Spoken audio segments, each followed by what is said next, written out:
gitu. Banget. Terima kasih ya Mbak Ninis sudah Iya, di-open langsung menemani Dan saya. ya Terima kasih sudah kembali Mbak Eni. sudah bertahun-tahun ikutin saya ya, dia itu ya. Tapi kan saya anak bawang, bawang bombay. Satu ngaku anak bawang, satu ngaku anak PAUD. Enak banget kalian ini ya.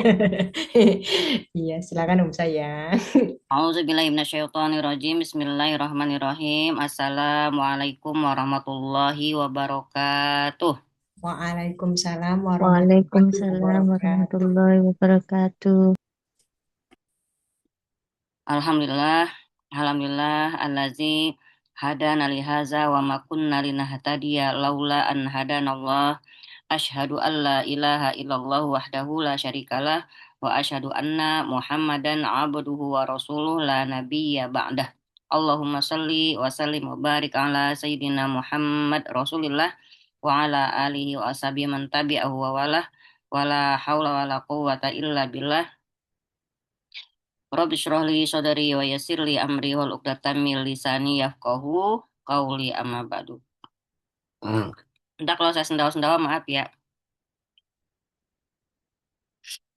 Nah ini, aneh ngapalin doa pembuka mukadimah tadi dari kapan? Dari Percaya kapan? nggak? Dari Da- kapan? dari kelas 1 SD. Emang sudah dipersiapkan untuk menjadi ustazah ya, berarti.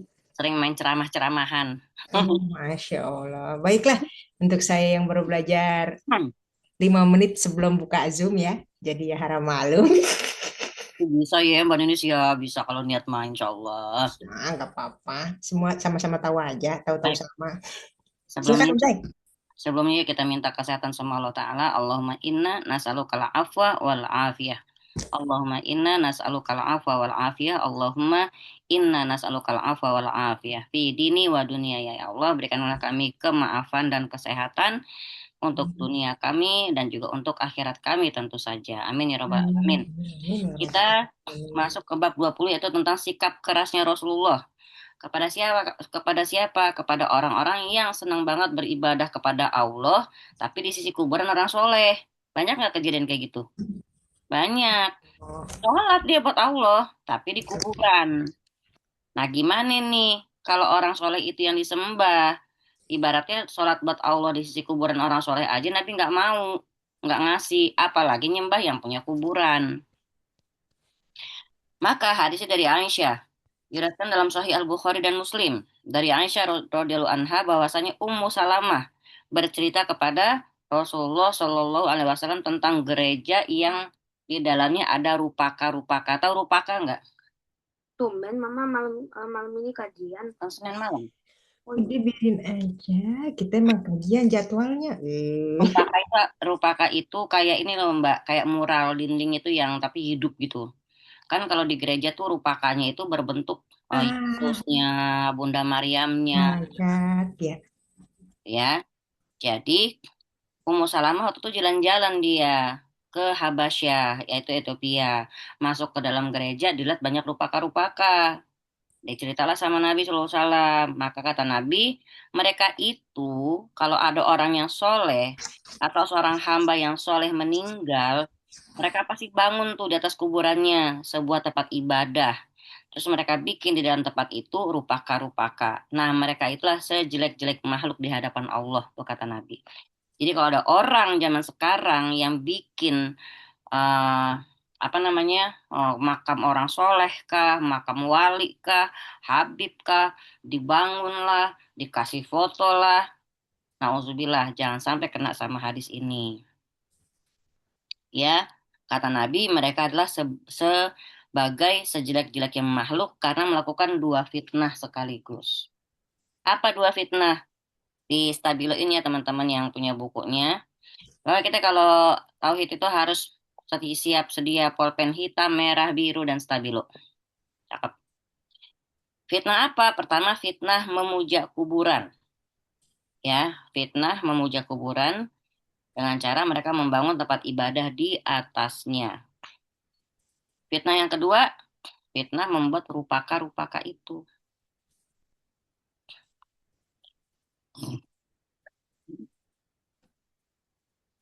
Mereka cerita ke Rasulullah bukan dalam kondisi, Rasulullah, ternyata di gereja ada rupaka-rupaka. Oh mereka bukan. Tahu nggak lagi apa? Mereka lagi kagum, ya. Aku masuk gereja, di dalamnya ada gambar-gambar indah-indah banget Rasulullah gitu kata Ummu Salam, kata Ummu Habibah, ya, menceritakan indahnya gambar-gambar di dalam gereja itu. Maka Nabi ngangkat kepalanya, bilang mereka itu tuh orang-orang Nasrani itu tuh kalau orang soleh, apalagi orang solehnya meninggal di antara mereka, maka mereka bikin tuh kuburan di atas, tempat ibadah di atas kuburan mereka, lalu mereka bikin deh gambar-gambarnya mereka. Tahu nggak, mereka itu sejelek-jelek makhluk di hadapan Allah tuh kata Rasulullah SAW. Maka Al-Bukhari dan Muslim meriwayatkan dari Aisyah, dia berkata, tatkala Rasulullah SAW hendak diambil nyawanya, perhatikan ya, ini detik-detik terakhir hidupnya Nabi SAW. Beliau pun segera menutupkan kain di atas mukanya, buka lagi, ya karena udah nyesakin napas. Terus beliau dalam keadaan demikian itu bilang dengan tegas. Jadi ini kita boleh bilang ini pesan Nabi benar-benar di detik-detik terakhir nafas beliau masih ada. Betapa beliau mikirin banget yang namanya kesyirikan jangan sampai menimpa umatnya gitu loh. Artinya Nabi berkali-kali seumur hidupnya sampai akhir hayatnya selalu berpesan tentang kesyirikan. Terakhir di detik-detik nafas beliau, beliau bilang la'natullah 'alal yahud wan nasoro. Kenapa? Semoga laknat Allah ditimpakan kepada orang-orang Yahudi dan Nasrani. Karena kenapa? Karena mereka itakhuzu kubur anbiya'ihim masajid. Karena mereka udah jadiin kuburan nabi-nabi mereka sebagai tempat ibadah. Nah, Nabi nggak mau banget gitu ya. Jangan sampai tempat saya dijadiin tempat ibadah, tempat pertemuan tuh Nabi nggak mau. Makanya kalau kita ngomong soal tauhid, ya menjaga jangan sampai terkontaminasi kesyirikan setitik pun. Umpama ada yang punya rezeki bisa umroh, ya terus misalnya ada jadwalnya ke Madinah nih. Niatnya apa? Pengen sholat di Masjid Nabawi itu dulu. Jangan ngomong pengen ziarah ke makam Rasulullah nggak boleh. Kenapa? Kita ambil sunnahnya ziarah itu tidak boleh sampai melakukan safar. Nggak boleh sampai melakukan perjalanan jauh, sunnahnya ziarah. Emang nggak boleh banget? Nggak apa-apa juga sih, cuman menjaga. Nabi kan nggak demen dielu-elukan. Gitu ya. Jadi pokoknya pengen sholat di Masjid Nabawi. Begitu udah sampai di Masjid Nabawi, sudah sholat baru deh. Pengen ziarah ke makam Nabi, itu boleh. Tinggal bahasanya tinggal eh, ngerubah settingannya aja, settingan niatnya gitu ya. Sunahnya ziarah kubur tidak boleh sampai melakukan safar. Ingat, ingat Mbak Heni, kagak boleh sampai Itu Ustaz. kagak boleh sampai ke Banten-Banten, dari Cilandak ke Banten juga Enggak, enggak, enggak. boleh. Enggak. Kalau yang di Nabawi itu kan sekarang mau masuk ke Ramadan kan harus pakai absen lah apa itu ya, ada begitu Ya. kan. Terus Mm-mm. kalau nih ya, kalau misal ada kejadian, ada satu orang yang harusnya namanya sudah dimasukin ternyata gagal gitu. Terus dia kan sedih dong. Ya, berarti aku nggak bisa datang. Itu harusnya nggak boleh. Atau gimana? Iya, berarti apa tadi ngomong? Jadi kan absen nih kan, absen kan berdasarkan kuota kan itu kan. Nah, ternyata nih ada satu orang yang gagal, yang lain rombongan masuk. Dia doang nggak bisa masuk. Sedih dong. Ya, Hmm. aku nggak boleh gitu. Padahal itu harusnya gimana berarti? Kan ya pengen ya, tapi gimana ya gitu kan gak boleh di itu yang prioritas kan gitu kan maksudnya Ya, kan. qadarullah, tapi kan besok bisa dicoba lagi kan? Oh, gitu ya. Kayaknya bisa dicoba lagi deh, setahu aneh ya. Kalau Bukan gagal, satu kali masuk Madinah, satu kali masuk itu sekarang. nggak tahu deh kalau sekarang ya. Ya coba aja Bismillah, kan yang punya kuasa kan Allah. Ah, Soalnya sih baik-baik. pikirnya gitu. Hmm. Sekarang gagal coba lagi. Sampai pulang coba nggak dapat juga ya sudah. Ikhlas. Kenapa? Segala sesuatu yang terjadi itu atas kehendak Allah dah itu aja. Itu berarti oke, sip. Eh, emang susah yang namanya mengembalikan. Mengikhlas. Soalnya gini ada juga yang kalau umroh atau dia haid kan pasti marah kan. Gue kan mau ibadah. Dia lupa yang ngasih dia haid siapa? Yang ngasih dia haid sama yang dipengen ibadahi itu sama. Bener nggak? Iya, Ya, gimana Ustazah? yang rumahnya dia datengin itu, yang punya rumah itu, yang punya Ka'bah itu, Yang punya syariat itu yang pengen diibadahi dengan sepenuh hati, disiplin doa, disiplin zikir segala macam, sama dengan yang memberikan dia haid. Berarti apakah dia harusnya marah-marah gara-gara haid? Ya kan? Padahal udah nyampe sana. Hmm. Nah Hmm. itulah. Pokoknya setan tuh tetap berupaya. Pokoknya setan tuh sebelum kita keluar napas kita yang terakhir, dia nggak akan pernah putus asa Masya untuk Allah. menggoda kita. Kanan, kiri, depan, belakang. Sampai Mekah juga. Jangan kata jangan kira di Mekah nggak ada jin-jin jahat. Banyak. Ya. Sampai sana juga. Hmm. Jadi sampai di titik terakhir pun beliau memperingatkan agar perbuatan mereka dijauhi. Dan seandainya bukan karena hal itu, pasti kuburan beliau akan ditampakkan. Jadi kenapa kita nggak bisa lihat kuburan Nabi?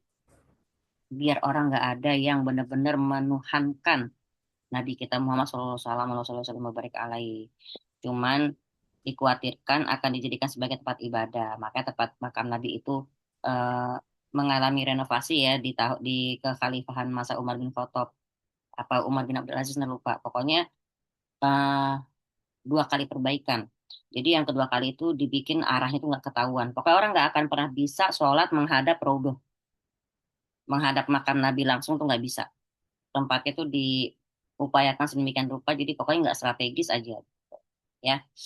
Itulah caranya Allah Ta'ala menjaga dan mengabulkan permintaan kekasihnya untuk tidak dijadikan sesembahan oleh umatnya.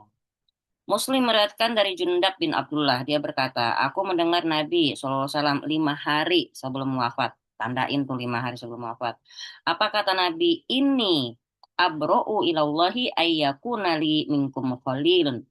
Aku ya sesungguhnya berlepas diri. Berlepas diri itu dalam rangka kayak kita gini loh, Mbak Nis, Mbak Hen, kayak kita waktu kecil. Pokoknya aku bilangin lo sama ibu gue lo gitu loh. Itu berlepas diri Nabi tuh, dia tuh nggak ke Allah ngadunya gitu ya. Dia ngadu kalau pokoknya aku nggak ikut-ikut campur ya, pokoknya aku ngadu sama Allah nih gitu. Ya, aku ngadu kepada Allah bahwa aku punya seorang khalil kekasih mulia dari antara kalian. Siapa? Kita kita lihat ya. Karena sungguhnya Allah telah menjadikan aku sebagai khalil seperti halnya telah menjadikan Ibrahim sebagai khalil. Seandainya aku menjadikan seorang khalil dari antara kalian, di antara umatku, siapa yang dia akan jadikan pertama kali sebagai khalil? Abu Bakar. Kenapa Abu Bakar? Bukan karena semata-mata beliau mertuanya Nabi, bukan. Tapi di antara semua orang, semua teman, ya, ketika beliau mengaku menerima wahyu, orang pertama yang membenarkan apapun perkataan Nabi adalah Abu Bakar As-Siddiq. Dia percaya nggak pakai tapi. Oh, siap. Oh, oke, aman tuh. Aku beriman, aku percaya. Gitu. Nggak ada keraguan sedikit pun di hati Abu Bakar As-Siddiq ini terhadap Nabi Muhammad SAW. Kalau bahasa orang susah loh. Abu Bakar ini tua loh, jauh usia di atas Nabi. Nah, ya, kalau bahasa sekarang kayak ya sepantas di kakak lah, mungkin kakak sulung mungkin gitu kan, seusia gitulah. Tapi ketika Nabi Muhammad mengaku tentang menerima wahyu, maka beliau menjadi orang pertama yang membenarkan Nabi setelah istrinya ya, setelah Siti Khadijah. Nah, makanya kalau dia pantas, kalau boleh, ya menjadikan seorang khalil dari antara umatnya, pasti dia akan menjadikan Abu Bakar sebagai khalil. Dan ketahuilah bahwa sesungguhnya umat-umat sebelum kalian, ya siapa sebelum kita, berarti itu ya, eh, sebelum Nabi Muhammad SAW. Gimana, teman-teman? Dicatat ya, kan ada Nabi dan Rasul. Apa bedanya? Nabi itu nggak punya pengikut. Kalau Rasul punya umat. Ya maka Nabi ada yang punya pengikut cuma dua, ada yang cuma satu. Tapi kalau Rasul banyak. Nah, Rasul pertama adalah Nabi Nuh alaihissalam. Rasul pertama adalah Nabi Nuh alaihissalam. Tapi kesyirikan yang pertama kali terjadi di muka bumi adalah pada kaumnya Nabi Nuh alaihissalam. Ya, pertama kali terjadi kesyirikan di muka bumi adalah pelopornya umat Nabi Nuh alaihissalam. Pelopor penyembah kubur umat Nabi Nuh alaihissalam. Pelopor yang fanatik sama orang soleh segitunya bucinnya kecintaan banget umatnya Nabi Nuh. Jadi, ingatlah, janganlah kalian menjadikan kuburan sebagai tempat ibadah. Karena sungguhnya aku melarang kalian dari perbuatan itu. Ingat, Nabi melarang itu selesai.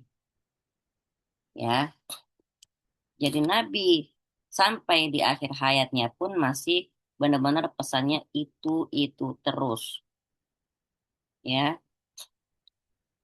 di sini kalau kita lihat, kita habisin dulu ya, nanti baru kita syarah.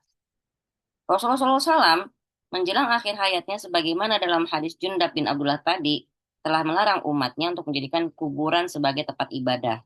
Kemudian ketika nyawanya hendak diambil seperti dalam hadis Aisyah tadi, beliau bahkan bilang melaknat orang yang melakukan perbuatan itu. Jadi dua kali ya, 5 hari menjelang wafat sampai detik-detik menjelang wafatnya Nabi tetap itu soal kesyirikan-kesyirikan tersebut.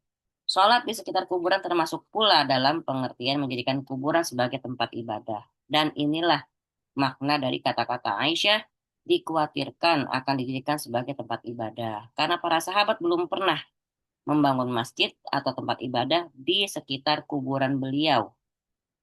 Padahal setiap tempat yang dimaksudkan untuk melakukan sholat di sana itu berarti sudah dijadikan sebagai masjid. Bahkan setiap tempat yang dipergunakan untuk sholat disebut masjid. Masjid itu kan artinya tempat bersujud. Sajadah, yasjudu gitu ya. Sajadah. Nah itu tempat sujud. Berarti masjid tempat bersujud. Bahkan setiap tempat yang dipergunakan untuk sholat disebut masjid. Sebagaimana yang telah disabdakan oleh Rasulullah Shallallahu Alaihi Wasallam. Ju'ilat lil ardu masjidan wa tahura. Telah dijadikan bumi ini untukku sebagai masjid dan alat untuk bersuci. Berarti apa? Teman-teman, sholat di mana saja bisa. Nih, Mbak Ninis nih pernah di luar negeri berkali-kali. Pernah nggak merasakan sholat di eh, stasiun, di tempat parkir? Nggak pernah sih. Selalu ada masjid ya? Eh, saya seringnya kan di bandara ya. Kalau Oh, pas perjalanan jauh itu, alhamdulillah selalu nemu masjid, ada masjidnya. Di Austria pun ada di bandara Austria. gitu. Jadi, teman saya lucu, Mbak. Dia mahasiswi waktu itu di Jepang. Pokoknya di mana saja, kapan saja berusaha sholat tepat waktu kan. Sholat lah dia di stasiun kereta, ya. Eh, sholat pas lagi duduk tasyahud itu kan ada orang lemparin koin, dikirain pengemis kali ya. Soalnya saya sholat koinnya banyak banget depan sejadah dia. Terang, tring, terang, tring, terang, tring, pada yang lemparin.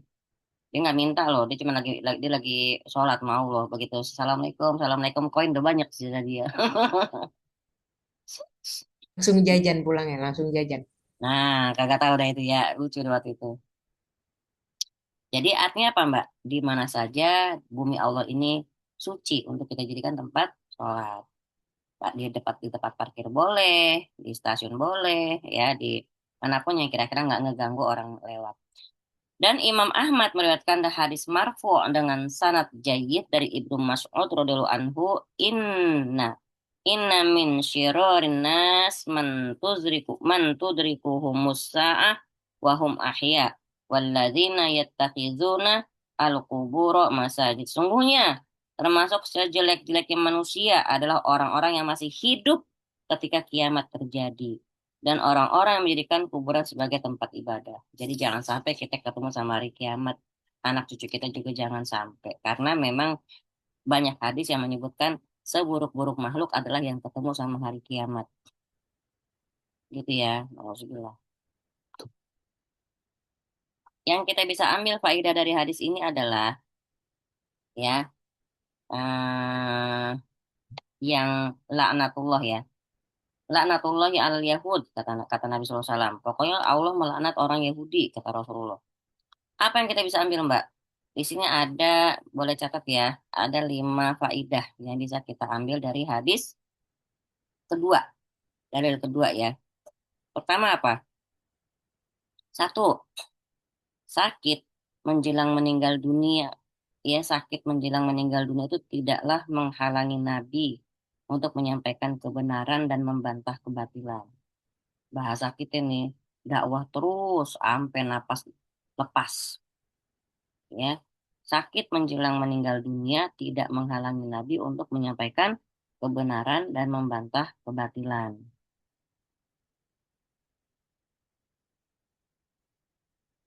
Yang kalau Nabi sampai detik napas terakhir ya buat dia, kita baru sakit pinggang aja entar dulu, entar bahan izinnya pada saya pusing ya elah gitu ya.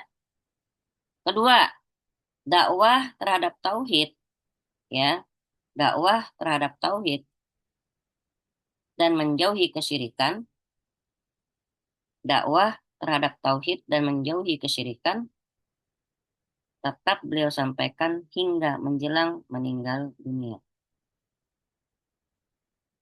Jadi sampai meninggalnya tetap Nabi menyampaikan dakwah. Kita jangan kata dakwah, nyebut buat diri sendiri aja susah. Ya Allah, semoga kita dimudahkan ya. Menyebutkan kalimat tauhid la ilaha illallah Muhammadur Rasulullah. Yang ketiga, yang ketiga apa? Kebiasaan kaum Nasoro sebelumnya. Ya, tadi Nabi bilang nih dari hadis yang pertama. Kebiasaan kaum Nasoro sebelumnya adalah kalau ada orang soleh yang meninggal, bisa terus pakai bahasa sendiri ya. Gimana kalau ada orang sudah meninggal buat dia? Mereka biasanya bikin tempat ibadah di atas kuburan orang soleh tersebut. Habis dibikin tempat ibadah, mereka ngapain lagi? Mereka kasih tuh gambar-gambar, bikin gambarnya atau bikin patungnya di tempat ibadah tersebut. Nah, orang-orang kayak gini kata Nabi adalah seburuk-buruk makhluk di sisi Allah.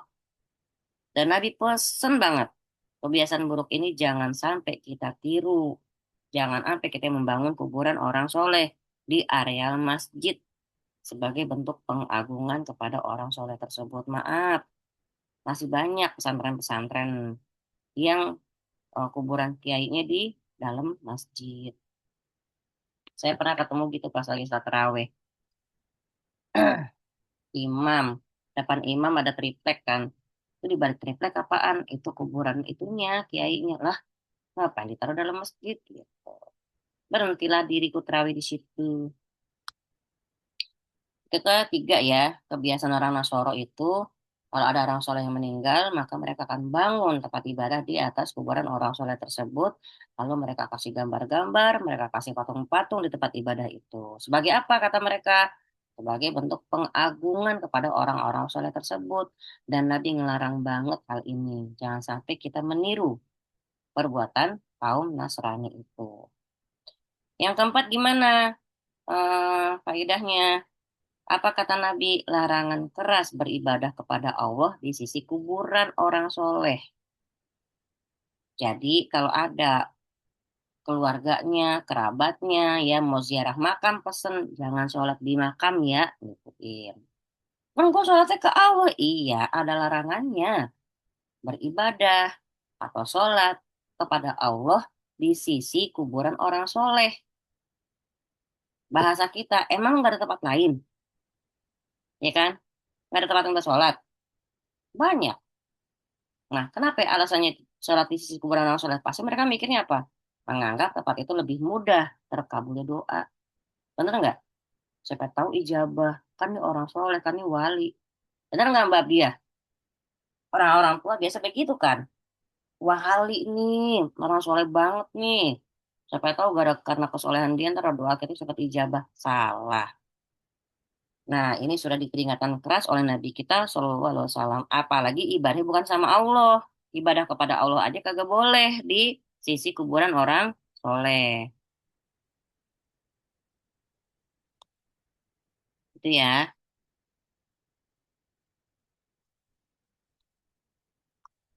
Sekarang,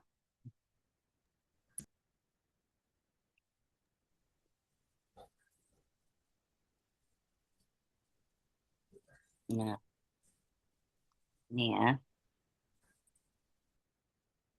Berarti di sini kalau kita lihat dari hadis-hadisnya, ya, eh, ada sikap apa berarti di antara di kalangan umat ini, Mbak Hen? Sikap mereka yang Nasoro tadi ya, yang sampai bikin tempat ibadah, bikin patung orang solehnya, bikin gambar-gambar. Berarti sikap cinta mereka kepada orang soleh itu gimana? Lebay. Lebay ya. Takarannya udah levelnya sampai ke berlebihan. Namanya gulu. Kalau Oh dalam ya, masuknya guru. masuknya ke gulu. Nah, kebalikannya gulu namanya, kebalikannya berlebihan namanya, Apa kemarin ya? enggak, Catatan mau sampai ke bahasa Arabnya. Kebalikan dari berlebihan apa? menafikan apa itu yang? Meremehkan. Oke. Ya, satu lebay, satu ngeremehin. Benar nggak? Nah, lebay ini namanya hulu, meremehkan namanya tafrid. Pakai TH, tafrid. Ya, tafrid. Pakai D belakangnya. TH, tafrid. TAFRITH. Tafrid. Tafrid. TH belakangnya. TAFRITH. Tuh kayak namanya Teh Frita tuh, tapi nggak pakai A. Tafrid. Terima kasih Teh Frita hadir memberikan inspirasi. Ya, jadi itu ya Mbak Ninis, sikap yang namanya akidah itu kadang ada dua sikap yang nggak boleh berlebih-lebihan atau sangat meremehkan. Ya, apaan sih sholat? Apaan sih timbang pakai kerudung doang misalnya. Berarti kan ngeremehin. Padahal itu jelas-jelas perintah Allah. Berlebihan, lebay banget gitu lah ya. Nah, seharusnya gimana sih? Islam itu agama pertengahan, ya wasaton, yang tengah-tengah, lebay tidak, meremehkan juga tidak. Makanya Islam mengajarkan umatnya untuk bersikap wasat, ya wasat itu pertengahan dalam masalah kuburan, tidak memuliakan sebegitunya tapi juga jangan sampai kita merendahkan. Ada hadisnya, nginjek-nginjek kuburan juga nggak boleh, ada adabnya. Masuk gerbang kuburan pun kita ngucapin salam gitu ya. Jadi pertama nih, dalam hal ibadah terhadap kuburan ya, kita coba teman-teman catat satu, nggak boleh meremehkan atau menghinakan, ya. Kan tadi dulu udah jelas tuh. Berarti yang kita nggak boleh satu, nggak boleh meremehkan atau menghinakan. Seperti apa yang namanya menghina tuh? Duduk-duduk di atas kuburan tanpa kepentingan. Kalau sekarang kan kita ke kuburan tuh karena padat ya. Ya mau nggak mau ketika kita lagi ziarah, kita agak-agak duduk di sampai di kuburan orang kan gitu kan, kayak gitulah. Nah di sini nggak boleh kalau tanpa kepentingan yang cuma duduk-duduk doang. Dari Abu Hurairah radhiallahu anhu, beliau berkata bahwa Rasulullah SAW bersabda, seandainya seseorang duduk di atas bara api sampai pakaiannya kebakar ke kulit-kulitnya, itu masih lebih lebih baik bagi dia daripada dia duduk di atas kuburan. Berarti kan Ngeri. enggak. Coba kita lihat Gen Z yang di YouTube-YouTube itu. Malah mereka sampai joget-joget di dalam kuburan kan. Foto-foto. Gitu, nauzubillah. Jadi satu nggak boleh meremehkan atau menghinakan seperti duduk di atas kuburan. Ya, kalau mau catat hadisnya tadi ya, eh, pakaian kebakar sampai ke kulit-kulitnya itu masih lebih bagus daripada orang yang duduk di atas kuburan. Hadisnya dari Muslim nomor 1612 kalau mau lihat. Hadis riwayat Muslim nomor 1612.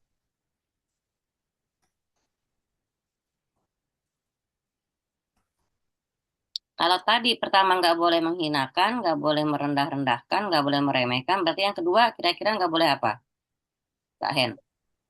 Berlebih-lebihan. Yes, tidak boleh berlebih-lebihan. Dalam ngapain? Dalam menghormati kuburan, membangunnya, dia ngasih lampu lah, segala macem lah. Nah, dari Jabir bin Abdullah, kalau tadi meremehkan hadis dari Abu Hurairah, sekarang kalau yang berlebih-lebihan hadis dari Jabir bin Abdullah, dia mengatakan Rasulullah SAW bersabda, ya beliau melarang dari memberi kapur pada kubur. Memberi kapur pada kubur duduk di atas kubur, dan memberi bangunan di atas kuburan. 3 ya, ngasih kapur di atas kubur, duduk di atas kubur, dan memberi bangunan di atas kuburan. Hadis Riwayat Muslim nomor 970. Hadis Riwayat Muslim nomor 970.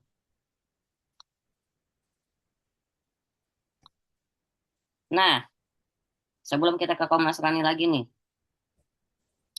kenapa sih dulu tuh perempuan dilarang ke kuburan, bahkan sampai dilaknat sama Rasulullah? Ada hadisnya.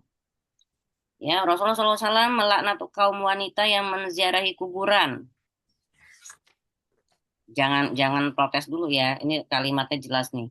Rasulullah SAW melaknat kaum wanita yang menziarahi kuburan, serta orang-orang yang membuat tempat ibadah dan memberi lampu penerang di atas kuburannya. Yang gimana yang Rasulullah laknat? Yang ngamuk-ngamuk di kuburan, nangis-nangis sampai jambak-jambak rambut, tampar-tampar pipinya, robek-robek baju. Niyahah namanya. Niyahah itu apa namanya? Nangis histeris di kuburan. Dulu dulu seperti itulah pada masa jahiliyah dulu. Perempuan kalau ke kuburan tuh paling ribut, nangisnya teriak-teriakan, kencang-kencangan. Makanya dilarang lah. Nah, akhirnya ketika suatu saat boleh nggak sih kita ziarah kubur gitu? Kata kata Nabi kayak kalau bisa menjamin nggak nangis-nangis histeris kayak gitu ya nggak apa-apa gitu. Maka bahkan Nabi menyebutkan bukan bagian kami, bukan dari golonganku. Ya, mereka yang nangis itu menampar-nampar pipi sama merobek-robek baju. Nah, jadi di sini ketika kita lihat hadis dari Ummu Salamah tadi, ya, fitnah yang dikumpulkan oleh kaum Nasrani ada dua, ya kan? Fitnah yang pertama apa? Menjadikan kuburan sebagai tempat ibadah. Yang kedua, dia melakukan fitnah yang kedua adalah apa namanya? Membuat gambar bernyawa. Nah, membuat gambar bernyawa belum aneh kasih hadis ini. Ya, kalau yang bikin kuburan sebagai tempat ibadah ada kan laknat Allah tadi ya. Nah, lalu yang menjadikan gambar bernyawa hadisnya adalah sesungguhnya orang yang paling keras siksaannya di sisi Allah pada hari kiamat nanti adalah orang-orang yang suka menggambar, terutama kalau ngegambar makhluk hidup. Maaf ya saya kasih tahu ini ya, ini dari kacamata Rukiah. Anak dibiarkan menggambar anime biasanya ada gangguan ya, Pak. Kena gangguan jinnya itu gampang. Kalau anime itu kan justru lebih teliti ya kalau ngegambar orang tuh ala Jepang itu. Jadi gimana dong ngelarangnya pelan-pelan juga, gitu. Nggak, kalau namanya dakwah ke keluarga tuh harus sabar. Kita juga nggak, maksudnya kan haram ya. Bagaimana anaknya kan ibu-ibu yang kenal anaknya masing-masing nih. Apakah ada yang bisa langsung disuruh langsung nurut atau ada yang harus pakai obrolan panjang? Nah, sabar aja, Bismillah sambil doain terus. Itu ya. Sekarang kita lihat dulu maknanya, maksudnya dari menjadikan kuburan sebagai masjid itu apa sih? Ya, dari keterangan para ulama yang bisa kita simpulkan tentang menjadikan kuburan sebagai masjid itu bisa mencakup 3 makna. Ya, 3 makna tentang menjadikan kuburan sebagai masjid. 3 makna tentang menjadikan kuburan sebagai masjid. Jadi kalau nggak ada 3 ini, insya Allah nggak gitu loh. Mbak dia duduk di mana sih enak banget tuh backgroundnya. Kayak lagi duduk di taman gitu dia. Padahal background doang ya Mbak Hen ya. Gua tiap dia nongol gue mikir di mana dia duduknya kayak adem amat gitu. Begitu senderan gayanya ya kan. Sendirian lah. Udah kayak lagi Ya, camping gitu ya. ya kan. Tabur Ada alam. pohon-pohonnya belakangnya backgroundnya. Bye-bye ada nyamuk ya Mbak dia. Udah pakai autan. 1, sholat di atas kuburan. Sholat di atas kuburan. Dengan kata lain, berarti dia melakukan sujud di atasnya. Ya, 1, sholat di atas kuburan. Dalam kurung berarti dia melakukan sujud di atas kuburan tersebut. Nah, di sini Nabi SAW bersabda, la tusallu ila kubur. Nah, tunggu. La tusallu ila qabri wa la tusallu ala qabri. Apa kata Nabi? Janganlah kamu sholat menghadap kuburan. Janganlah kamu sholat menghadap kuburan dan jangan pula kamu sholat di atas kuburan. Ngadep sama di atasnya nggak boleh.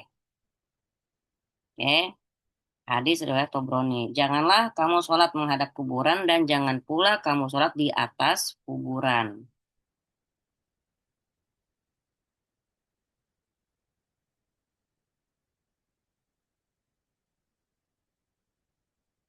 Yang kedua, maknanya gimana?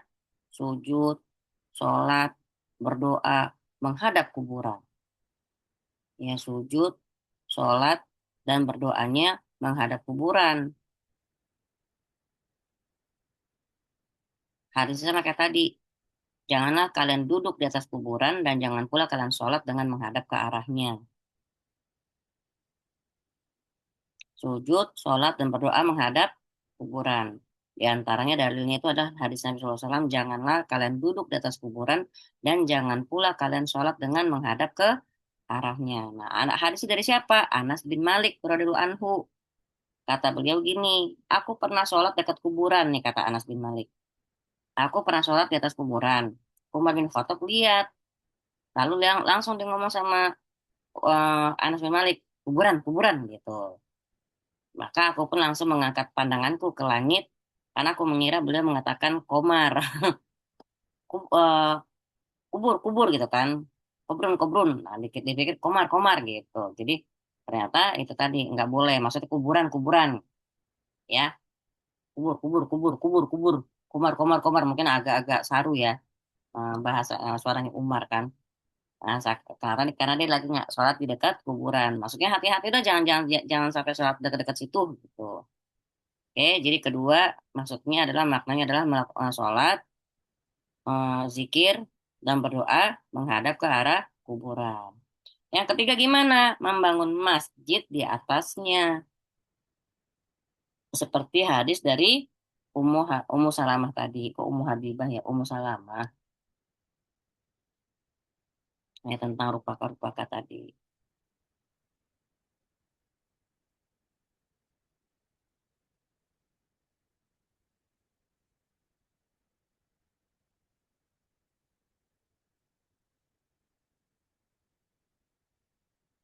Nah, di sini kan ada kalimat ittikhozu ya. Teman-teman lihat di halaman 77 paling atas. Laknatullahi alal yahud wan nasoro. Nih teman-teman takutnya nanti ditanya sama anaknya kah mungkin yang udah remaja atau ditanya sama suaminya. Ini gimana nih kata kalimatnya kayak gini? Ittakhozu kuburo ambiyaihi masajid. Kan sedangkan kuburan Nabi juga ada di dalam masjid. Nah, takut kan ada pertanyaan kayak begitu? Bagaimana Mbak Ninis menjawabnya? Ayo Ninis. Katanya tidak boleh dibangun masjid nih, suami bulenya bertanya itu kan. Itu aku melihat kuburan di dalam masjid. Bagaimana, Hani? Engkau menjawabnya, kata suaminya Mbak Ninis tuh. Saya ajarin Mbak Ninis menjawabnya ya. Oke. Makna ittikhozu yaitu apa? Sebagai tempat ibadah ya, menjadikan ibadah eh, apa? Menjadikan kuburan Nabi sebagai tempat ibadah. Kalau kata Syekh Saleh Al Utsaimin, ya beliau bilang gini. Kan kalau orang bilang, masalahnya gimana nih? Kuburan Nabi kan saat ini ada di tengah-tengah tengah-tengah masjid. Itu gimana? Jawabnya ada beberapa macam. Pertama, ingat-ingat banget. Pertama, Masjid Nabi itu tidak dibangun di atas kuburan, ya. Masjid Nabi itu tidak dibangun di atas kuburan. Justru masjid itu duluan ada, ya. Masjid itu duluan ada saat Rasulullah masih hidup, ya. Masjidnya masih ada, dibangun ketika Rasulullah masih ada, masih hidup. Jadi bukan masjid dibangun di atas kuburan, bukan. Satu. Kedua, eh, apa namanya? Nabi itu dikuburnya bukan di dalam masjid, ya. Dulunya itu loh. Jadi ini masih wilayahnya sih, ini kan masjid. Tempat sujud ya. Ini rumah Aisyah, rumah Aisyah. Terus ke sana lagi makamnya Nabi. Di situlah Nabi dimakamkan. Nanti setelah beberapa zaman kan makanya diperluas areal masjid itu kan. Jadi bukannya Nabi dikuburin di dalam masjid atau bukan bikin masjid di dekat kuburan Nabi, bukan, tapi memang dia masih hitungannya di luar masjid sebenarnya. Cuman areal jadi satu aja gitu. Intinya gitu ya, Nabi tidak dikubur di dalam masjid. Nabi tidak dikubur di dalam masjid. Jadi di sini maksudnya nggak termasuk ke dalam hadis di mana yang namanya nguburin orang soleh di dalam masjid. Tapi beliau dikubur di rumahnya, Shallallahu Alaihi Wasallam.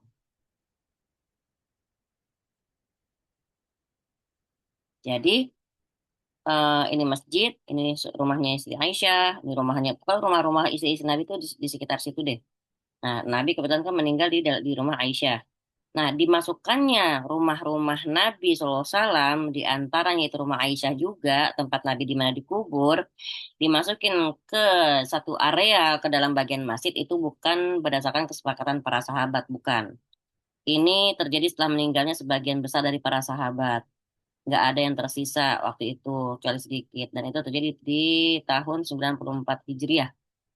Zamannya siapa? Ini artinya apa ya? Ini bukan kesepakatan yang disetujui oleh para sahabat dekat Nabi gitu loh. Ya, jadi emang mungkin situasinya ya itu tadi. Itu tadi saya bilang makanya kan berarti berarti di zamannya Umar bin Abdul Aziz yang makam Nabi juga direnov gitu biar jangan sampai orang bisa sholat langsung menghadap makam Nabi. Ya, jadi itu pun ada ketidakridhoan dari salah seorang sahabat Nabi. Dia mengingkari jangan sampai hal itu bukan kesepakatan bersama lah saat itu. Itu waktu waktu terjadi seperti itu ya waktu diadakan perluasan nggak atas izin para terutama para sahabat yang empat ini. Nah, keempat terutama nih ya yang kita pegang banget. Kuburan Nabi bukan bagian dari masjid walaupun dia dimasukin ke satu areal ya. Walaupun dimasukin ke satu area, tapi kuburan Nabi nggak termasuk ke dalam masjid bilangnya gitu. Walaupun dia itu satu atap ya, tapi dia ruangannya terpisah dari masjid. Jadi bukan yang namanya masjid masjid masjidnya nggak dibangun di atas kuburan Nabi, nggak. Juga kita ketika sholat juga nggak ngadap kepada kuburan Nabi. Itu eh kalau nggak salah 3 dinding yang melapisi kuburan Nabi itu gitu. Pokoknya eh, sedemikian preventif lah langkah-langkah para pengikut sahabat ya. Sahabat tabiin ya. Para pengikut sahabat Nabi itu yang benar-benar jangan sampai terjatuh ke dalam kesyirikan. Jadi di sini ruangan itu dijadikan tempat yang terjaga, dipagari dengan 3 lapis dinding. Dijadikan dinding itu berbentuk sudut yang menyimpang dari kiblat. Jadi tidak ada dan nggak akan memungkinkan bagi seorang pun untuk sholat menghadap ke kuburan Nabi Shallallahu Alaihi Wasallam. Ya, terus seperti itu. Jadi kalau ada yang ngomong soal katanya nggak boleh bikin kuburan dalam masjid, itu kuburan Nabi gimana? Jelasin. Jangan protes dulu, pelajarin sejarahnya gitu ya. Jadi sekarang kita ke kandungan bab ini. Nomor 1, Mbak Ninis. Nomor 2, Mbak Heni. Nomor 3, Mbak Abdia. Nomor 4, Kak Mary. Nomor 5, Aisyah. Nomor 6, Nuri. 7, Mbak Yusnia. 8, saya. Ntar lanjut lagi. Nomor 1, satu Mbak Ninis loh. Iya, Bismillah. Dinyatakan oleh Rasulullah Shallallahu Alaihi Wasallam bahwa orang yang membangun tempat untuk beribadah kepada Allah di sisi kuburan orang soleh termasuk sejelek-jelek makhluk di hadapan Allah, sekalipun niatnya baik. Nah, kenapa? Karena kebanyakan orang sekarang ngelesnya gitu. Orang kata cuman doa ke Allah, kok saya tetap yakin kok. Biasa lebih ngeyel. Akan lebih bahasa gini, lebih gampang kita menasihati seorang pendosa ketimbang orang ahlul bid'ah. Kenapa? Orang pendosa emang dia merasa lagi berdosa. Aku harus ngapain nih gitu kan? Tapi kalau seorang ahlul bid'ah nggak bakalan terima. Kenapa? Karena dia merasa di atas kebenaran. Dia nggak ngerasa salah. Ya, kita ubanan bisa ngobrol sama dia. Beruban sebelum waktunya. Kedua, Dilarang dan diperingatkan dengan keras adanya rupa kerupakan di dalam tempat ibadah. ini Ini, masjid pun jangan ada rupa. Kak. Nggak ada kan Alhamdulillah insya Allah ya. ini Paling nih ada kayak gambar 3 dimensi gitu apa Ustazah, atau gambar aja udah termasuk. termasuk gambar. Pokoknya gambar makhluk hidup aja. Apalagi yang 3 dimensi. Patung yang gitu Ya, kan itu kan. gambar pun nggak boleh. Kan nggak Gambar aja nggak kan boleh. orang bisa bikin gambar kelihatannya hidup kan.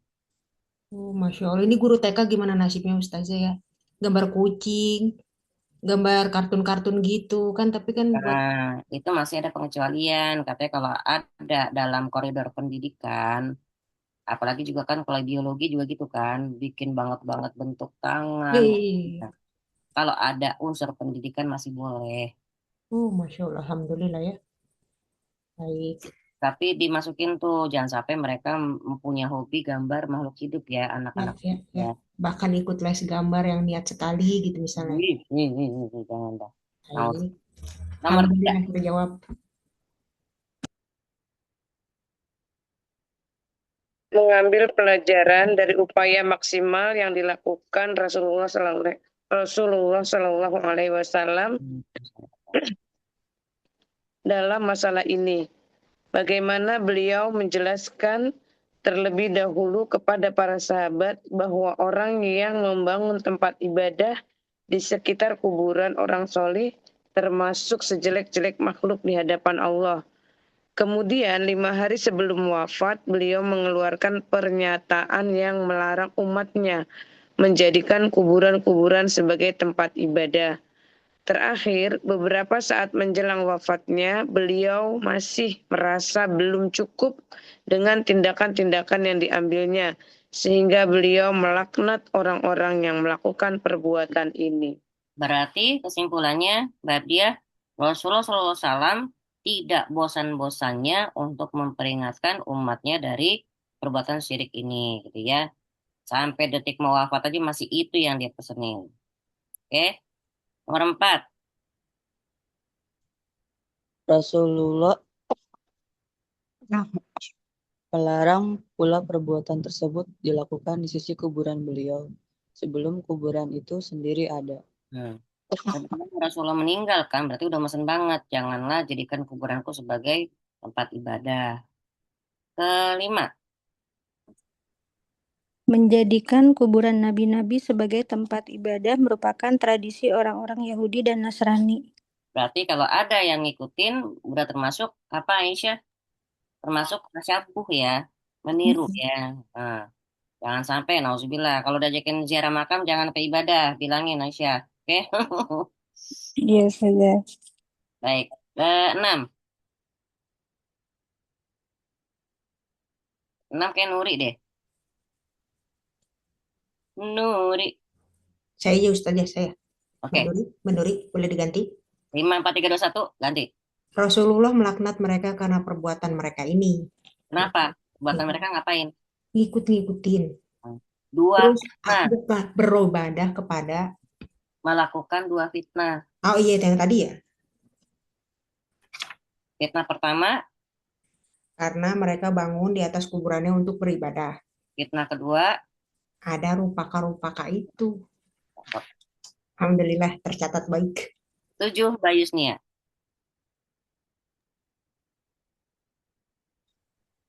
Beliau melaknat orang-orang Yahudi dan Nasrani dengan perbuatan mereka itu, dengan maksud untuk memperingatkan kita agar dari perbuatan semacam ini terhadap kuburan beliau. Artinya, jangan kata Nabi aja melarang ya, padahal Nabi makhluk apa manusia yang maksum, kekasih Allah, teladan banget gitu kan. Itu pun Nabi nggak mau kuburan dijadikan tempat ibadah. Bahasanya udah sesoleh apa levelnya Nabi.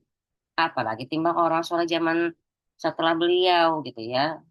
Agak ada haknya untuk kita jadikan tempat ibadah. Kedelapan, alasan tidak ditampakkannya kuburan beliau, beliau tidak dikuburkan di tempat terbuka ya, adalah karena apa? Karena dikhawatirkan akan dijadikan sebagai tempat ibadah. 9. Teh Prita, apakah di kau ada Teteh? 5, 4, Ada Ustazah. 9. 9. Pengertian menjadikan kuburan sebagai tempat ibadah ialah melakukan suatu ibadah seperti sholat di sisi kuburan, sekalipun tidak dibangun di atasnya sebuah tempat ibadah. Maksudnya gimana tuh? Jadi kita nggak boleh, even di situ misalnya kita nggak ngebangun masjid atau musola, tapi kita beribadah di situ karena menjadikan kuburan, terutama kuburan-kuburan orang solih itu kayak punya apa namanya kekuatan lebih gitu untuk mengabulkan Iya. doa-doa kita. Kap, bager, mantul, barakallahu fiik. 10. Mbak ini lagi. Rasulullah menghubungkan antara orang yang menjadikan kuburan sebagai tempat ibadah dengan orang yang masih hidup ketika kiamat terjadi adalah untuk memperingatkan bentuk perbuatan yang merupakan jalan menuju syirik sebelum terjadi, di samping bahwa syirik adalah akhir keadaan di dunia. Makanya dibilang seburuk-buruk makhluk adalah yang ketemu sama hari kiamat. Kenapa? Nanti kesyirikan udah kebangetan merajalela. Kisahnya begini. Nah, ini pernah saya baca ya. Jadi, kan kita ini belum nauzubillah ya. Nanti ada masa paceklik. 3 tahun katanya. Ada masa yang namanya malam yang panjang. Tapi malam panjang itu besoknya kiamat sih. Pokoknya setelah Dajjal datang nih. Dajjal datang, terus dia berkuasa. Pokoknya orang yang beriman sengsara gitu ya. Orang ngikutin dia, mereka bahagia. Dia tampakkan surga seperti neraka. Dia tampakkan neraka seperti surga. Wallahu a'lam bishawab. Nah, kemudian katanya dia berkuasa selama 40. Nah, 40 itu nggak tahu apakah 40 hari, apakah 40 minggu, apakah 40 bulan, apakah 40 tahun, apakah gitu ya. Nanti yang yang ngejar si Dajjal ini, yang membunuh Dajjal adalah Imam Mahdi. Ya, Imam Mahdi turun bersama Nabi Isa. Itu keren deh. Jadi ketika mereka turun itu, mereka melakukan sholat maghrib apa ya, pas sholat Isya. Sholat maghrib berjamaah. Imam Mahdi dan Nabi Isa. Imam Mahdi itu siapa sih? Imam Mahdi itu adalah orang yang Allah tunjuk faqih dalam satu malam. Maksudnya apa? Mungkin kemarin cuma orang biasa, bukan siapa-siapa. Tiba-tiba dalam satu malam Allah jadikan dia orang yang faqih dalam hal apapun, maka dia jadi itu kata seperti itu walau alam, gitu ya. Terus pokoknya sampai udah dikejar Dajjal itu, terus diperintah, kemudian Nabi Isa lah yang memerintah manusia pada zaman itu. Nah, ketika ada dalam pemerintahan Nabi Isa nih, bahen yang saya baca, akur semua makhluk. Saking akurnya singa bisa main-main sama kucing. Masya Allah. Ya. Mendadak akur. Habis paceklik, habis yang Dalam pilkada itu. pemerintahan Nabi Isa, Nabi Isa, nggak ada orang butuh zakat, nggak ada. Nanti saat itu kita nyari orang buat kita sedekahin susah. Kita yang nyari buat orang menerima zakat tuh susah. Nggak ada yang mau nerima karena semua mampu, semua cukup. Nah, artinya sekarang masih banyak yang butuh. Maka jangan pelit-pelit keluarin sekarang karena nanti nggak ada yang terima sedekah kita. Nah, kalau nggak salah, kemudian setelah Nabi Isa meninggal bener nih ya. Itu kalau nggak salah setelah Nabi Isa meninggal, mulai bermunculan lagi tuh yang berdosa-dosa, maka di maksiat masa muncul lagi. Nah, ketika mulai muncul lagi dosa-dosa dan maksiat, kemungkaran segala macam, kasihan nih orang yang beriman, maka masuklah angin dingin dari negeri Syam. Angin dingin ini akan masuk ke setiap orang yang punya iman walau cuma satu titik. Jadi ketika masuk angin dingin dari ketiak orang yang masuk ke dalam ketiak orang beriman, mereka semua meninggal. Yang masih punya iman walaupun cuma satu titik. Berarti yang sisa nggak ada iman sama sekali kan? Nah, wallahu a'lam, kalau nggak salah saya pernah juga baca itu sekitar dikasih waktu 7 tahunan. Baru tuh mereka tuh yang ketemu malam yang panjang, yang kemudian besok ketika terang tahu kiamat. Makanya kan seburuk-buruk makhluk kan. Orang udah dihabisin sama tadi, angin dingin datang dari negeri Syam, masuk ke ketiak setiap orang beriman, maka semua orang yang masih punya iman walaupun cuma setitik itu semuanya mati. Pasti itulah kisahnya. Ngebayangin zaman pemerintah Nabi Isa sih seneng banget ya. Cuma setelahnya tuh yang ngeri banget. Gitu ya. Mudah-mudahan segera datang angin dingin gitu nanti rumahnya. Gitu ya. Pokoknya semoga kita semua husnul khotimah, bisa reuni kita kelas tauhid ini ya di surganya Allah juga. Amin ya robbal alamin. Bersama keluarga masing-masing, masya Allah, Oh, masya Masya Allah. ya. Jadi itu ya. Nomor 11 boleh Mbak Yusnia lagi. Ya, Bumi. Khutbah yang disampaikan oleh Rasulullah pada waktu 5 hari sebelum wafat mengandung bantahan terhadap kedua kelompok yang mereka itu adalah ahli bid'ah yang paling jelek. Bahkan sebagian ulama menyatakan bahwa mereka itu di luar 32 golongan dalam umat Islam, yaitu Rafidhah, ya adalah salah satu sekte dalam aliran Syiah.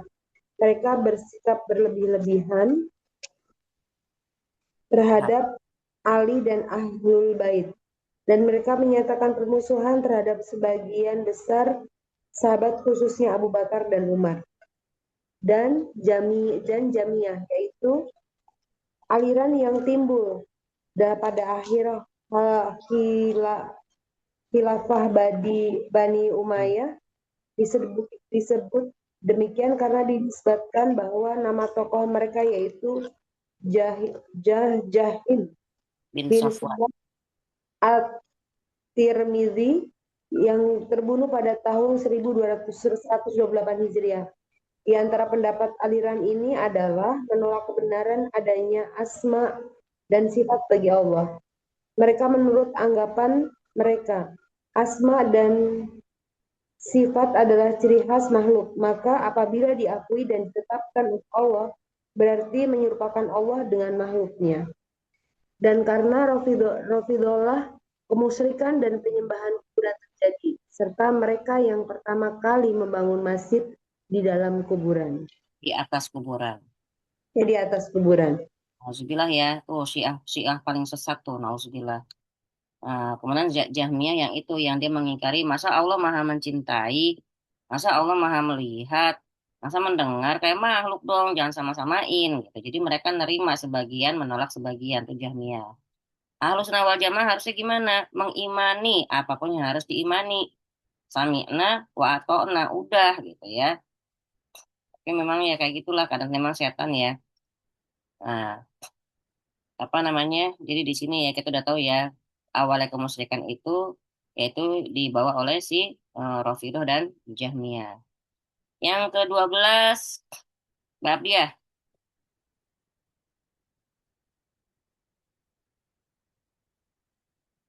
Masih di mute, Bu. Bu. Bu Abdiah masih di mute, jadi mau baca. Oh, walah. Rasulullah Shallallahu Alaihi Wasallam adalah manusia biasa, merasakan beratnya sakaratul maut. Nah, manusia biasa dalil di mana? Catat di sampingnya ya, surat Al-Kahfi ayat 110. Surat Al-Kahfi ayat 110. Kul ana basyarum mislukum. Basyar itu secara bahasa artinya kulit, indera perasa. Ya, indera perasa. Kenapa? Berarti Rasulullah juga merasa Allah pakai kata-kata basyar untuk menyebut sebagai manusia biasa, nggak pakai kata-kata anas, nggak pakai insan, nggak pakai bani Adam, tapi pakai kata-kata basyar. Kenapa? Menunjukkan bahwa Rasulullah juga bisa merasakan sama seperti manusia normal, bisa mencintai, bisa sedih, bisa marah, bisa lapar, bisa ngerasain sakitnya sakaratul maut. Jadi jangan dikira Rasulullah tidak merasakan penderitaan dalam dakwahnya. Jangan dikira Rasulullah juga nggak ngerasain berapa kali sakit lahir, sakit batinnya kan gitu kan. Jadi kalau ada orang, saya pernah ngadepin orang marah banget ketika kita mempersekusi para pelaku boti-boti gitu kan ya. Saya pokoknya menentang. Lu nggak ingat, nggak tahu Rasulullah kita sampai di mana kekerasan yang beliau terima, ya kan? Ini kok ngeliat kaum yang dilaknat diserang malah mereka bela atas nama kemanusiaan. Ya enggak? Padahal Rasulullah kita segitu dia berdarahnya di Taif, dia tahan tuh darahnya. Jangan sampai netes. Kenapa? Mbak Ninis, Rasulullah di Taif itu ditimpukin sampai berdarah-darah. Oke ditolak lah dia, sampai ada doanya untuk saya bagi. Bagus banget tuh beliau. Duduk bersandar di sebatang pohon korma. Capek berdarah tapi darah ditahan kenapa?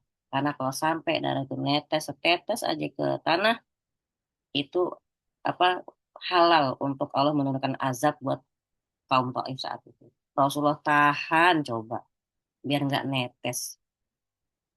Orang kaum yang nyakitin dia, ya kan? Orang mah bodo amat gitu ya. Rasulullah tahan biar mereka nggak kena azab. Karena setetes aja darahmu jatuh ke bumi ya Rasulullah kata Jibril. Kami turunkan azab untuk mereka. Nih, coba gimana gimana sayangnya Nabi coba. Semoga kita ketemu sama Nabi ya. Amin ya rabbal alamin. Amin. Ya Allah. Kaum yang nyerang dia aja Rasulullah masih sayang.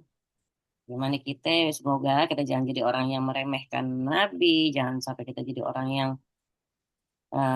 melupakan, nauzubillah ya. Allahumma sholli ala sayyidina Muhammad. Yang ke-13, beliau dimuliakan Allah dengan diangkat sebagai Khalil, sebagaimana Nabi Ibrahim. Kenapa pakai kata-kata Khalil, Khalilullah? Khalil itu lebih lebih apa ya, lebih merasuk, lebih dalam sayangnya ketimbang sekedar kata-kata Habibi. Habib itu kan cinta, Habibi kekasihku. Tapi kalau Khalil udah kayak bahasa apa ya, kemanjaannya, kesayangannya gitu loh. Yang lebih dalam lah. Maka di sini dinyatakan bahwa Khalil lebih tinggi tingkatannya daripada Habib. Yang 15 dinyatakan bahwa Abu Bakar As-Siddiq adalah sahabat yang paling mulia. Gimana nggak paling mulia gitu ya. Maka dia adalah sahabat yang pertama kali mengiyakan, membenarkan kenabian Rasulullah SAW. Maka di sini hal tersebut merupakan isyarat bahwa Abu Bakar akan menjadi khalifah sesudah beliau. Khalifah kedua, khalifah sesudah khalifah pertama Abu Bakar ya. Habis Abu Bakar, Umar bin Khattab, Umar bin Khattab. Umar. Habis Umar, Utsman bin Affan, habis Utsman. Ali bin Abi Thalib. Makanya ketika Utsman khalifah yang ketiga, ketika dia udah lama berbulan-bulan dalam kepungan musuh, dijagain gitu ya, akhirnya dia bilang udah nggak usah dijagain lagi, nggak apa-apa biarin dah. Kenapa dia pasrah? Kenapa dia pasrah? Hari itu dia duha, dia ngaji. Kenapa dia pasrah? Karena malamnya udah mimpi. Didatangi oleh Rasulullah SAW, di kanannya Rasulullah adalah Abu Bakar, di kirinya adalah Umar. Apa kata Rasulullah kepada Utsman, Mbak Heni? Utsman, jangan sedih ya. Besok kamu akan buka puasa bersama kami. Berarti ya besoknya gugur. Kan hari Senin puasa. Puasa sunnah. Kata Nabi, besok kamu buka puasa bersama kami. Gimana nggak tenang hatinya ya? Udah dijanjiin buka puasa bareng sama Nabi. Kita buka puasa bareng artis aja mau banget. Ngantri ya, ngantri. Ya, baik. Alhamdulillah, jazakumullah khair. Itulah kira-kira sikap keras Nabi melarang kita dari yang namanya menyembah kuburan, sholat di dekat kuburan. Judulnya apa? Menyembah Allah atau sholat kepada Allah, tapi di sisi kuburan itu nggak boleh, tetap nggak boleh, nggak boleh, nggak boleh, nggak boleh. Saya pernah lihat banget dengan mata kepala saya sendiri di Masjid Sunan Ampel. Ya, masjidnya penuh. Seberangnya kan makam ya kan. Wah, banyak juga orang itikaf di situ. Nauzubillah. Itu ya, hidayah itu sangat mahal. Jadi alhamdulillah kita hari ini belajar. Kalau ziarah, ziarah aja nggak apa-apa. Ziarah makam wali nggak apa-apa. Ya, buat ngapain? Ambil niatnya bukan ziarahnya, pengen mempelajari apa kisah perjuangan mereka. Gimana sih sebenarnya dulu mereka bawa Islamnya kayak gitu. Boleh. Jadi kalau diajak, kita ziarah makam ya jangan ziarah makam niatinnya. Ya ke daerah mereka, siapa tahu nanti pasti bisa baca tuh kisah-kisah mereka kalau seperti itu. Baik, ada yang mau bertanya, silakan. Silahkan ini. Semangat sekali.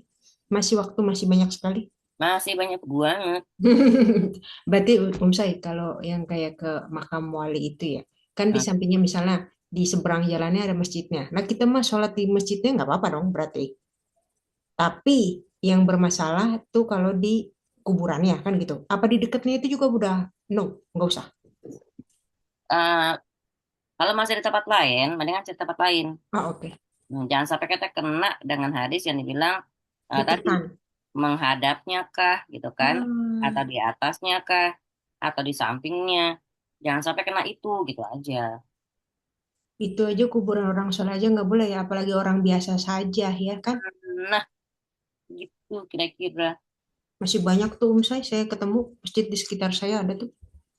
Walau alam siapa duluan yang datang siapa duluan. Kadang itu tanah wakaf ya kan itu ya kan katanya. Tapi ternyata yang wakafin ada di situ juga. Ya, itu harus Nah, itu harus tanah wakaf sholat ulang pada atau gimana? ah Mesti sholat ulang kah atau gimana baiknya Ustazah? Kalau kalau kita kan nggak tahu tuh misalnya ya, keren banget Ustazah sholatnya, sholat masjidnya. Jadi baru direnov gitu. Tapi ternyata begitu balik, loh kok di situ ada gitu gimana? Dan orang orang yang jaga parkir juga dengan senangnya gitu bilang, emang ada Bu, di sebelah sana ada tempatnya yang di situ, yang kan, wakaf. kan waktu kita sholat nggak tahu. Enggak apa-apa ya berarti. Tapi Yang besok-besok nggak usah ke situ nah gitu. Baik. perkara perkara diangkat dari 3 orang. Orang yang nggak tahu sampai dia tahu. Orang yang nggak sadar sampai dia sadar. Apa contohnya? Ketiduran. Dia tidur dari habis sholat zuhur, ya kan? Capek banget habis kerja malamnya mungkin berat segala macam. Tidurlah di jam 2 atau setengah 3. Kan belum belum waktu asar kan? Bangun ya jam setengah 7 malam. Berarti Lewat. berarti asarnya hilang kan? Begitu bangun bisa langsung asar dulu kodok, baru besok lagi. Nggak, gimana dosa enggak orang dia tidur sebelum asar, kecuali dia udah denger azan asar tidur. Tapi kalau emang kondisinya ngantuk banget gara-gara kerja ya, bukan ngegame ya. Nah, kalau dia sholat dia geleng-geleng ya. Kalau dia apa namanya nggak sholat, khawatir hilang nih. Mendingan dia tidur dulu. La taqrabu sholat wa antum sukaro di Quran gitu. Jangan dekatin sholat saat kamu lagi mabok. Mabok tuh maksudnya nggak nyadar.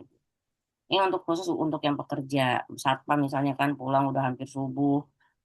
Udah ngantuk berat, badannya nggak enak misalnya. Langsung tidur, subuh pasti lewat. Nggak langsung tidur, dia kagak bisa diri udah.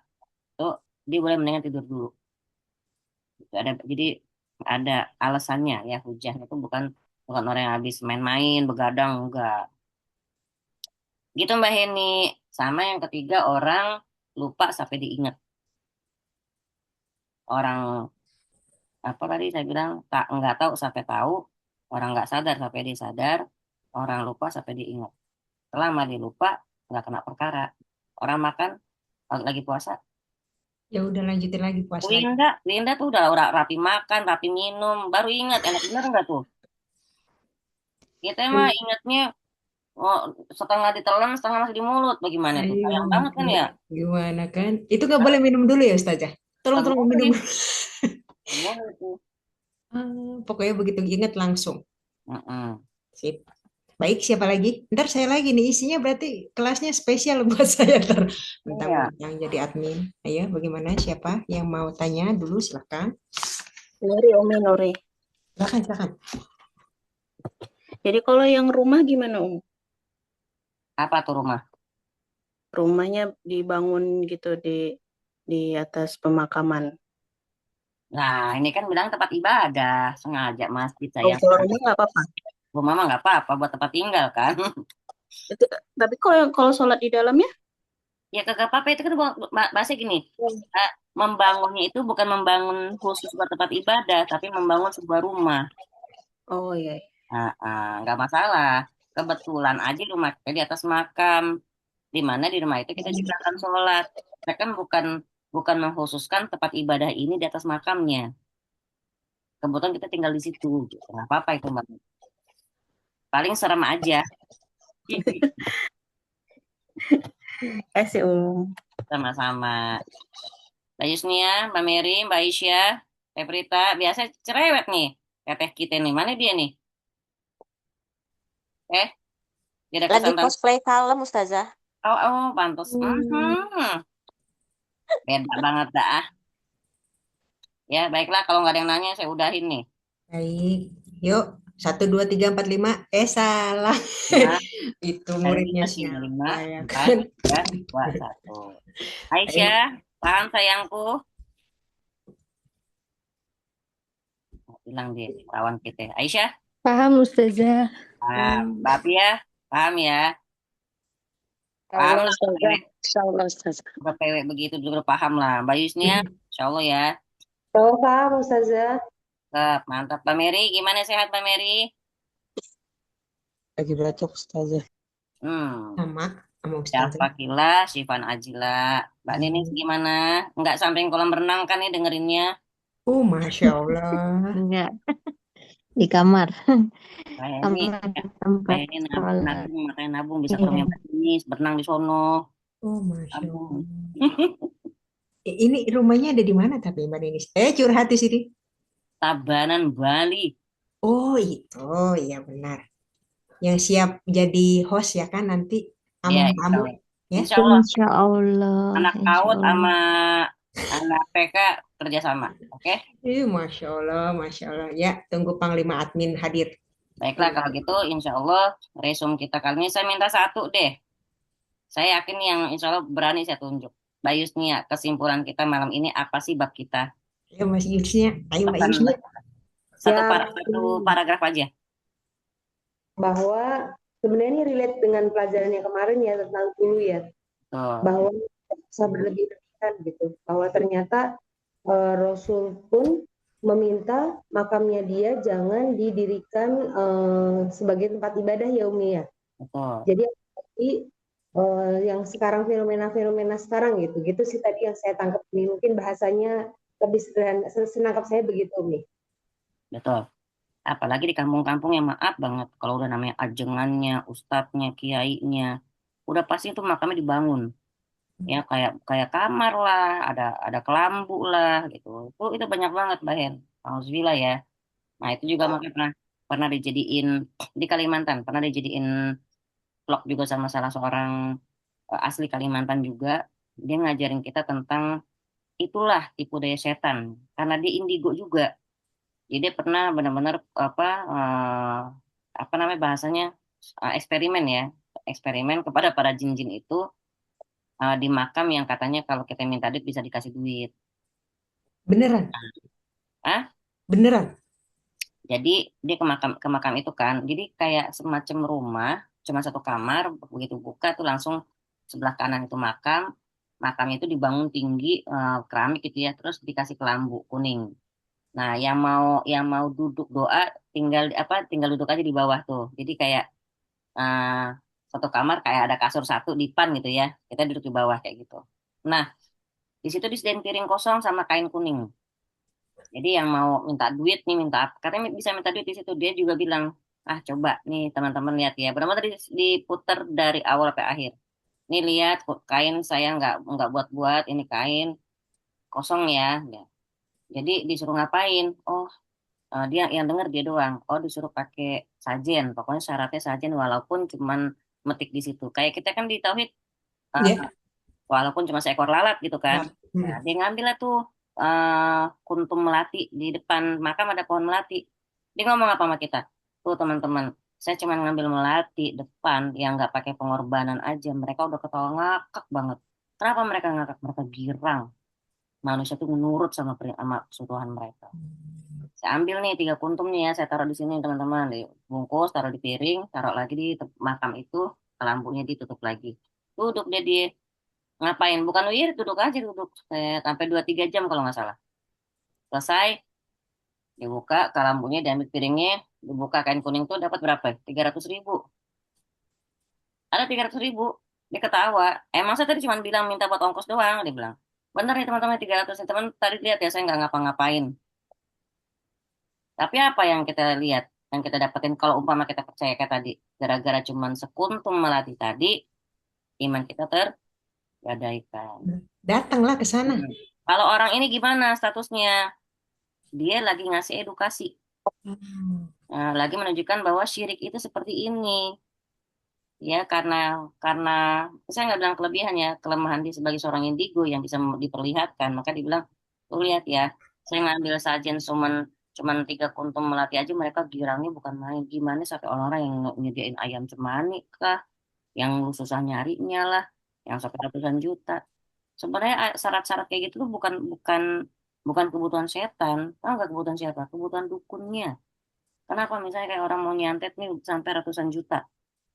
Karena syaratnya Betul. Nah, karena syarat dari dukunnya itu si dukunnya ini merapalkan mantranya sampai harus makan janin Ih, mentah gitu loh. Nah, lah. nyari janin itu mahal, makanya sampai ratusan juta. Itu kalau apa? Kalau pengen santetnya itu sakit berat dulu. Bukan sakit berat. Pengen mati, langsung mati, mahal. Ustazah, kan Baik. dari tadi yang diobrolin itu orang yang apa namanya sholat di kuburan, yang berdoa di kuburan gitu ya. Berarti orang yang dengan sengaja membangun si kuburannya itu sampai bagus, megah, itu kebagian dosa jariah tiap ada orang yang sholat di situ ya Ustazah. Yes, betul. Itu di dalam, nanti ada insya Allah di bab berapa ya, nanti ada di situ Nabi SAW berpesan pada Ali bin Abi Thalib. Ketika diutus untuk mendakwahkan tauhid, apa kata Nabi? Jangan kau lewatin kuburan kecuali kau hancurkan. Kuburan yang memang dibangun ya. Bukan. Jangan sampai kau lewatin kuburan kecuali kau ratakan. Dan jangan kau lewatin patung kecuali kau hancurkan. Itu kalau kata Nabi SAW. Jadi artinya emang kuburan kagak boleh dibangun. Nah, ketika dia membangun, misalnya memang niat ya buat ini kuburan wali nih yang dibangun biar buat tempat ibadah. Kalau dia tahu itu buat tempat ibadah, ya kebagian dia. Makanya benar ya yang belajar tauhid itu semua orang harus belajar tauhid. Bukan cuma hak kita doang. Mereka-mereka yang misalnya pekerja itu juga harus tahu sebenarnya biar mereka bisa memilah pekerjaan mana yang bisa mereka kerjain. Itu mungkin terjawab ya Mbak ya kadang-kadang gini ya. Mereka kan orang-orang menengah ke bawah ya Teh Prita ya. Mereka nggak tahu kalau itu dosa. Mereka nggak tahu kalau itu syirik. Bener nggak? Mereka bangun kuburan. Semegah itu. Mereka ikut membangun semegah itu. Kadang-kadang mereka ikut berjaga-jaga, bersih-bersihin biar dapat duit. Halal berkah nggak tuh? Serem nggak? Serem. Nauzubillah. Makanya benar nyari duit halal itu bukan cuma halal dari aman dari halal dari praktek korupsinya lah, tapi dari tadi itu yang berjaga-jaga di kuburan, yang jadi kuncen, yang jadi sekedar nunjukin jalan ke rumah dukun. Nauzubillah sama Itu kita kalau ngasih uang ke kuncen atau yang jaga kuburan salah juga berarti. Enggak, kalau kita ngasih uang ke jaga kuburan enggak masalah. Maksudnya ini yang jaga kuburan sengaja kuburan yang buat dijadiin tempat Untuk ibadah. berdoa itu ya yang begitu. Hmm. Kalau yang cuma di pemakaman umum kan mereka emang nyapu-nyapuin kan. Tim kebersihan gitu Enggak ceritanya ya. apa-apa. Ustazah, kalau kuburan biasa nih, itu tetap di kan ada tuh ya yang dikasih nisan apa segala macam. Itu bilangnya supaya tanahnya nggak ambles. Karena emang benar tanahnya ambles. Lah kalau ceritanya Nabi harus diratakan, bolong. Gimana tuh Ustazah? Nah, kalau emang ada alasan seperti itu nggak apa-apa, Oh, baik. ya. Jadi Pokoknya dikerasin gitu, ah, nggak apa-apa. innamal a'malu binniat udah. Seumpama nih, udah 5 tahun, lewat 6 7 tahun, ambles ya udah biarin aja juga nggak apa-apa. Umpama ya mau diratain lagi juga misalnya gimana gimana, ambles lagi ya udah. Jangan pernah sedih. Kenapa? Itu kan cuma kulit. Ya, tetap di sisi Allah mereka tuh ada ruangannya tetap khusus masing-masing seperti itu. Itu ya Mbak Hen. Semoga kubur kita nanti seluas mata memandang. Amin ya Rabbal Alamin. Amin. Waduh, Amin, kata-kata amin ya rabbal baru. alamin. Catat ya. Baik. Itu Jazakumullah. sepertinya apa jadi tradisi ya Ustazah, karena hal-hal seperti ini saya masih banyak lihat di Jombang sih. Kayak Di sini juga kuburan iya, Mbak. Di sini. dibagusin, Nah, itu. dibangun. Termasuk makamnya Gus Dur ya. Saya nggak pernah sih ke sana, belum pernah. Belum tahu juga gimana bentuknya, tapi kan banyak banget orang ziarah sampai kayak Nah, ya itu berbis-bis gitu kan. Untuk, nah itu niatnya ya, nggak tahu ya, wallahu alam, saya nggak tahu. makanya kalau Tapi kalau orang awamnya yang saya tahu ya seperti tradisi mungkin kejawen gitu yang turun temurun, bahkan ibu saya pun masih ya makamnya bapak harus dikijing ya namanya bahasa Jawanya, harus dibangun. Saya udah menentang, saya nggak mau gitu. Jadi sekarang masih karena bapak baru 1,5 tahun ya meninggal. Tapi ibu itu cita-citanya harus seperti makamnya mbah-mbah gitu loh. yang Ya. buat segagah mungkin lah ya, dikijing, di iniin gitu ya. Susah tuh, Ustazah. Susah banget. Emang dakwah ke keluarga tuh susah. Gak apa-apa, sabar ya Mbak Ninis. bahasanya gini, kita mendakwahkan tauhid satu sisi ya, kemudian tapi di sisi lain juga Allah Ta'ala mewajibkan kita untuk berbuat baik kepada kedua orang tua. Maka kita bisa meneladani Nabi Ibrahim. Tetap kita kasih tahu, ya enggak. Tapi juga tetap Nabi Ibrahim menjaga kata-katanya. Umpama, namanya kita ini kan anak-anak akhir zaman kan. Kita takut jangan sampai kelepasan omongan kita atau apapun. Misalnya, ya udahlah, meminimalisir pertemuan langsung muka itu kita kurangin supaya apa? Supaya menjaga. Takutnya kalau sering ketemu malah jadinya nanti takutnya kelepasan itu boleh ya. Silaturahim itu tidak harus bertemu muka. Ya kita bisa basa-basi lewat tulisan, ibu gimana kabar atau segala macam. Ya, tapi syukurlah kadang beruntungnya kita sebagai perempuan apa? Apalagi kalau masih punya suami ya. Kita sudah ada dalam penjagaan suami, maksudnya ada orang nomor satu yang harus kita lebih taatin. Walaupun kita tetap harus berbakti pada kedua orang tua. Tapi kalau misalnya ada nih kadang-kadang ya konflik ya namanya anak sama orang tua. Alhamdulillahnya kita juga tinggal jauh ya. Enak banget itu. Yang kesian yang tinggalnya bareng ini. Kan gitu kan. Betapa surga itu sangat susah. Muahil ya. Baik. Makanya apalagi yang belum nikah, terus dia misalnya masih berbakti sama orang tua, Masya Allah. Kita doakan dia dapat jodohnya itu 4T. Apa 4T Mbak Heni? Apakah itu? Kalau 3T itu desa tertinggal Ustaz. Takwa, tampan, tajir, tulen. Masya Allah. Takwa, tampan, tajir, boti gimana? Gagal. 4T. Takwa, tampan, tajir, tulen. Amin ya Robbal Alamin. Terima kasih Ibu dan Mbak. Doa kita khusus buat Aisyah dan Mbak Heni. Semoga dapatnya 4T. Amin. Entar dia resepsinya di luar negeri kita nggak tahu, tapi kita diundang Mbak. Ini sih Masya Allah. Datang semua, datang. Ya Aisyah, jangan lupain aneh ya. Kalau nikah ya awas nggak undang-undang. Langsung tausiah by Ustazah Sayyidah. Pengajian pranikah gitu. Pokoknya Mbak Heni sama Aisyah tolong ditentukan dari sekarang dress code warna apa biar kita siap-siap bikinnya enggak? Ini bobok langsung ya, bahagia sekali boboknya. Aduh. Amin ya rabbal alamin, enggak ada mustahil buat Allah. Ini doa terbaik dari teman-teman lagi majlis ilmu loh Mbak Hen, Aisyah. Insya itu Allah, makanya kan saya kan tambah keringetannya mantap Ustazah. Bahagia dan membahagiakan dunia akhirat pokoknya amin ya rabbal alamin. Kan Besok jadi admin lagi ya. Dari kesedihan sampai soal jodoh kan keren banget nih percakapan makanya main dah. Baik, jazakumullah khairan katsiran. Mohon maaf kalau ada kekurangan. Insya Allah tadi kesimpulan yang dibuat sama Mbak Yusnia, oke, Masya Allah pokoknya kita Allah dulu, Allah lagi, Allah terus. Siapapun dia, bahkan Nabi pun nggak mau menjadi saingannya Allah ya, maksudnya dijadikan sekutu atau dijadikan sepadan. Apalagi bukan Nabi. Itu patokan kita. Ya, Bismillah, semoga Allah Ta'ala menjaga iman kita sampai akhir hayat kita. Amin ya rabbal alamin. Saya serahkan kepada Mbak Heni. Terima kasih banyak untuk semuanya ya, mulai dari doa-doa baiknya, untuk kesimpulan dari Mbak Yusnia itu sangat membantu tugas admin kali ini ya.